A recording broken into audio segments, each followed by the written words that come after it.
Ang daming niyog. Oh.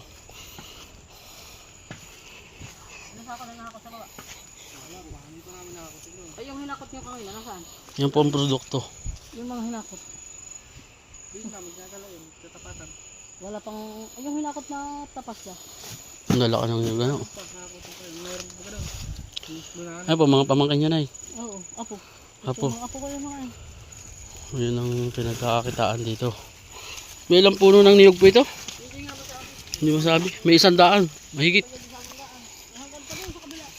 May 300. Puro kapantayanan, ano? Eh, kailan nyo lang po ito, ngayon nyo lang po ito pinaniyogan uli. ito yung nilin, yung iba nag-video ako.